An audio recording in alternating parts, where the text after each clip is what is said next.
Yes, welcome back. This is How Did I Get Here? This is the show where we're, of course, asking the question, how did you get here? Looking back at high school, uni, whatever else you did on the way to get to your career.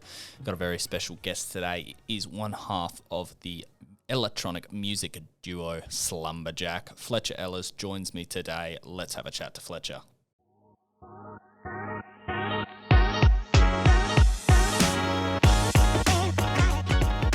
Fletcher, thanks so much for joining me today.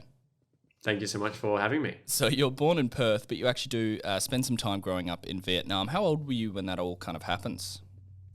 So I was in Vietnam from the age of, basically when I was 6 weeks old till 4.5. My parents had some business over there, and I allegedly used to speak Vietnamese at a 4.5-year-old level, but I've unfortunately lost all that. Do you still kind of have a connection with Vietnam? Not so much. I haven't been there for over 10 years now. I've only been back once since I lived there, but I definitely love the food, and I've been very excited to get back and see, maybe if the Vietnamese magically is hidden somewhere in my brain, maybe it'll come back. Maybe it's locked away somewhere and you can unlock it. Yeah. Looking at a bit at your time in Perth, so you moved back here, you attend, high school here. What kind of student do you reckon you were? I was very much a conscientious academic type of student. I was very focused. I really wanted to do well in school, and I prided myself on doing well in school. So I put a lot of time into my study, and I enjoyed especially the more science and maths type of subjects. Mm-hmm. I enjoyed learning, unlocking the kind of patterns and stuff that you learn in those topics. So I'm very much a focused, conscientious, measured student. Actually, that's an interesting point. Do you think science and maths plays into kind of the creation of music, beats and rhythms and stuff? Absolutely. I think a lot of people think of music as, more of a right brain type of activity, and it is, but there is a lot of mathematics behind music, especially when you start looking at the harmonics of sound and how it actually operates and how things combine beats, rhythms, measures. There's a lot of math behind it, and I think people with math-inclined brains do tend to get involved in music. So I know academics were really important to you, but when does music start to play an important role? So music was always kind of a side interest of mine. I actually, throughout high school, was very interested in film. I wanted to become a film director or cinematographer. I studied media studies in school, and music was always kind of the side interest. But sort of as I came through university and just towards the end of school, I started finding myself more so leaning towards making music, then leaning towards making film, because I kind of realized that music is something that you can do just by yourself.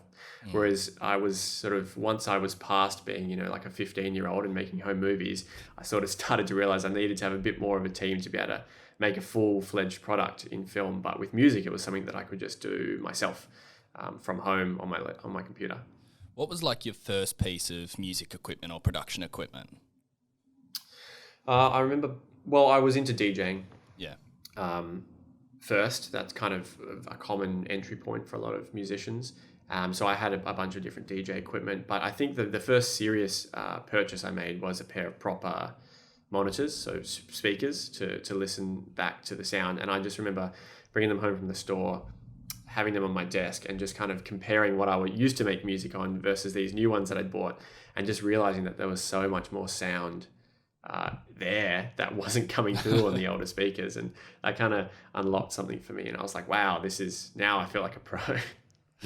All right, for the next part, we've got a new section here on the podcast, just some rapid fire questions for you. So probably the first thing that comes to your mind. What did you want to be when you grew up? Cinematographer, film director. Yeah, favorite subject? In school? Yeah, you said this is all school, yeah. Chemistry. What about least favorite? English literature. English literature. Did you play any instruments at high school? I did. I played the snare drum in a marching band. Oh, snare drum. Favorite co-curricular activity? You might have just answered that there as well, but let's see. I enjoyed chess club. Yeah. What was your best school lunch? Chicken chili sub. Chicken chili sub. Nice. Were you teacher's pet or troublemaker? Absolutely a teacher's pet. Teacher's pet. Unfortunately. Did you have what was your hype song in high school? Oh, probably something by the Chili Peppers. Anything. Pick a random song. I loved them all. Yeah. Favorite movie in high school? Donnie Darko. Still is. Nice. Still is, yeah. And what was your first ever job is something we like to ask everyone. First ever job was as a tutor for, I came out of school and started teaching kids maths and chemistry and physics and all the subjects I'd done just a year earlier. Nice. All right. So looking at your first live performance ever, what was it? How did that come about and how did it feel? My first live performance ever as Slumberjack. I DJ'd a bunch, I think my first ever DJ performance would have been my brother's 16th birthday party. But my first performance ever as Slumberjack was at a venue called The Bakery, which is now shut down. We'd made a little bit of music. People were talking about the music. They were interested in it because it was, I think, different to what was around at the time. And we got booked to open a show for a popular artist at the time, Giraffage. And we played to about 5 people. And so playing in front of a small audience like that, was that a bit nerve-wracking? Yeah. Well, it's just our mates, really. So, no one had come to the venue yet.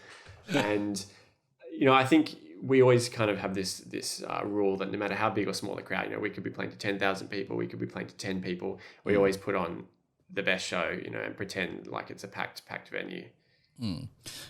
So looking at kind of those early days of Slumberjack now, when do you meet your partner Morgan? We both entered a DJ competition 1 year after the other. So I won in 2011 and he won the competition in 2012. So I thought I'd better go and meet the competition, see who's taking my crown. And we ended up just having a really similar outlook on, work ethic and music making. And we just really clicked and music started flowing really quickly and it just became a duo from there. What do the early days of Slumberjack look like? How do you first start working together and how do you start to develop music together? So I was studying at university. We were both at university, and it was kind of like a co-curricular activity at the time. I was, by this point I was not going to be a film director anymore, and I was studying chemical engineering, and that was very much the path I was going to take. And he had a house just near uni, so after classes I'd go around to his place. He had a little studio set up, and we'd just work on tracks, and just slowly over time.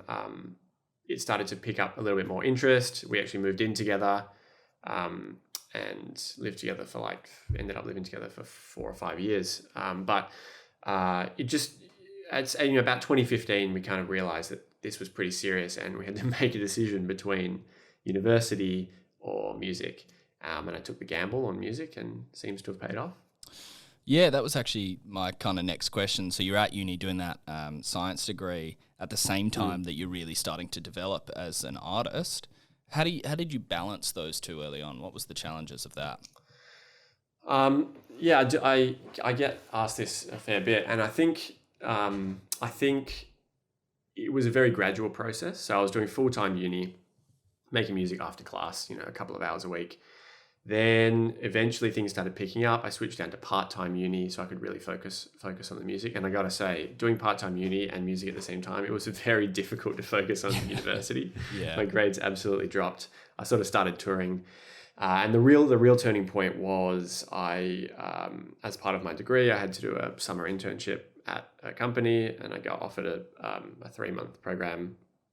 I think it was at Shell over the summer, and I had tours, I had shows booked. So I kind of that was where I had to make the decision. And, am I going to turn down this job opportunity potentially and do the music, or am I going to turn down the gigs?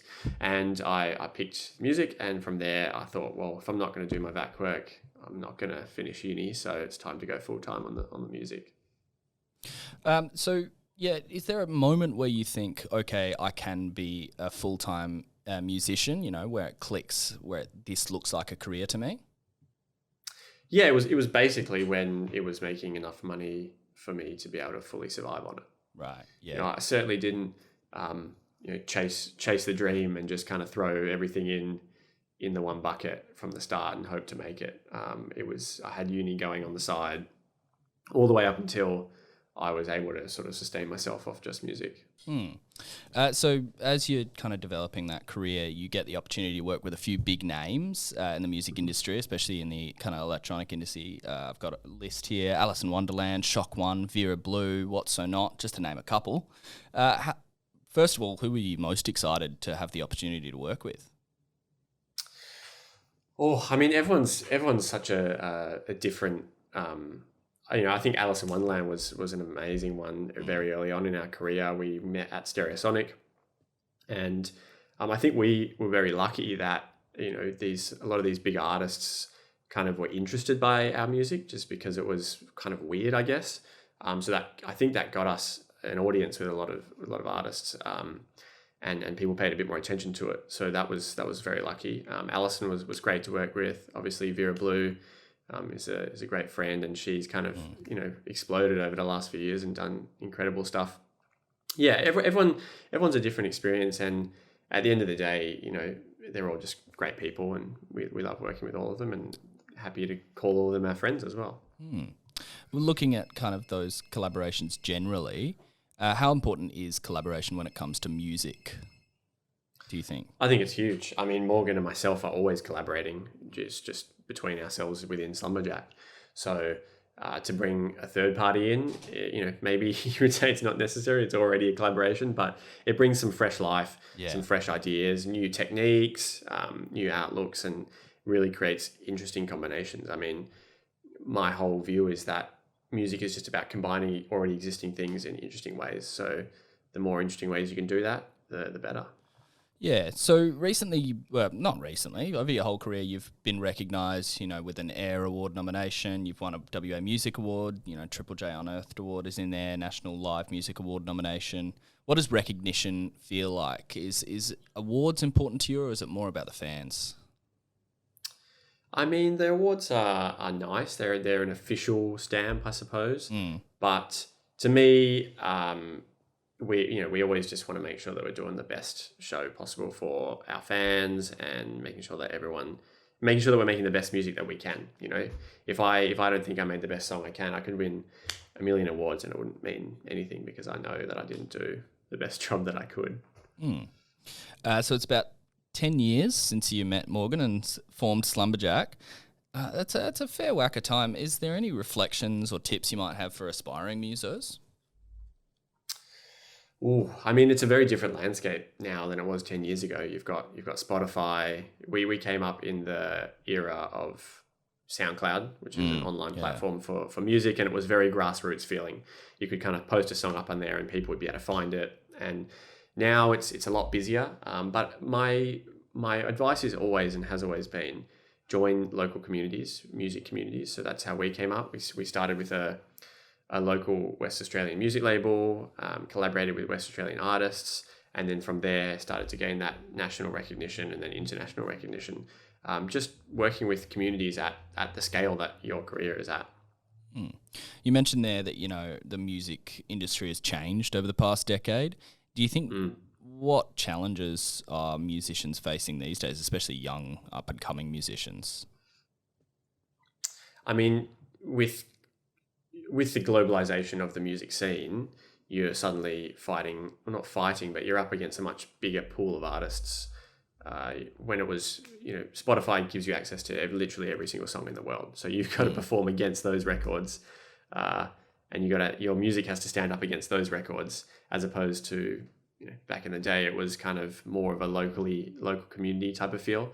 And also with the ease of access to software and music production tools, there are a lot more people making electronic music now, and a lot more people making music in general, because you can go to the store and buy a microphone and buy the software for relatively cheap. So there's just a lot more people doing it. So it's a lot more competition. Keeps us on our toes as well. I won't keep you for too much longer, just a few more questions. But we did mention you've been going around for about a decade now. You've had a few big projects. Do you have a favourite one, or one that was most important to you? I think our recent album's probably the most important. It was the biggest project we did. It was 12 tracks and quite a significant campaign around it. And I think for any artist, their debut album is going to be an important moment, because it just has that special feeling around an album, holding the vinyl. I don't even own a record player, but I still have my own vinyl. It's just nice to have that physical reminder.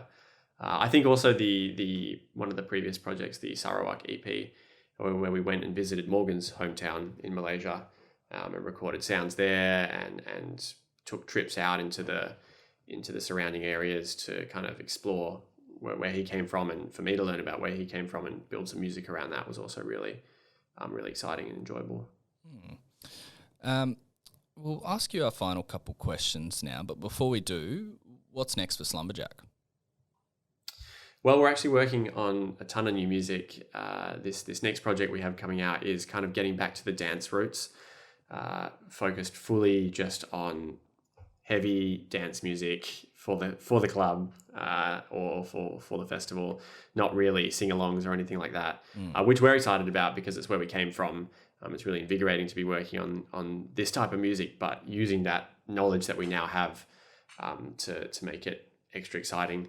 But of course, we've also got a bunch of really, really nice tracks with some cool vocalists from around Australia and internationally as well, which we're also really excited about. So that will be the project after that. All right, now just time for a couple reflections. Any changes you might have made along the way? Oh, honestly, I don't think so. Everything that we've done so far has got us to where we are now. There are some things that I wish we hadn't done, but who knows? Maybe if we hadn't done them, we wouldn't be where we are now. Yeah, very good point. Final question here. If 15-year-old Fletcher was sitting right in front of you, what advice would you give him? Well, I would say you're doing good. Just keep doing what you're doing. Don't stress too much about chemical engineering studies. Perfect. All right, that just about wraps us up for today. This has been How Did I Get Here with Fletcher Ehlers of Slumberjack. You can find us student_edge on Instagram, Student Edge on TikTok. Search us up, Student Edge on YouTube, or How Did I Get Here, and head to studentedge.org for all our articles, podcasts, deals, competition, career tips, education advice, and much, much more. Fletcher, thank you so much for joining me today. Thank you so much for having me.